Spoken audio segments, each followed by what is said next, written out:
ફરી એકવાર મહત્વના અને ચોંકાવી દેનારા સમાચાર સામે આવ્યા છે। ગાંધીનગરની સ્કૂલોને પણ બોમ્બથી ઉડાવી દેવાની ધમકીનો મામલો સામે આવ્યો છે। ગાંધીનગરની 2 સ્કૂલોને પણ બોમ્બથી ઉડાવી દેવાની ધમકી મળી છે।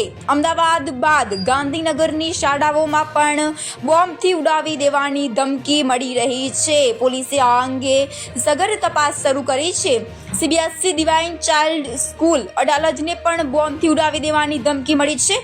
આ જાણકારી મળતા આ ઈમેલ મળતા જ સમગ્ર શાળાઓના સ્ટાફમાં અને વિદ્યાર્થીઓના વાલીઓમાં પણ ભયનો માહોલ છવાઈ ગયો છે। કલોલની આવિષ્કાર સ્કૂલને પણ બોમ્બથી ઉડાવી દેવાની ધમકી મળી છે। હાજી, પોલીસ અને બોમ્બ સ્ક્વોડની ટીમે શાળામાં તપાસ હાથ ધરી છે। કડકથી કડક તપાસ થશે। વિદ્યાર્થીઓને શાળામાંથી રજા આપી તપાસ હાથ ધરવામાં આવી છે। આ સમાચાર મળતા વાલીઓમાં પણ ફફડાટ ફેલાયો છે। અમદાવાદ બાદ ગાંધીનગરની શાળાઓને પણ બોમ્બથી ઉડાવી દેવાની ધમકી મળી છે। આ મોટા સમાચાર સામે આવી રહ્યા છે।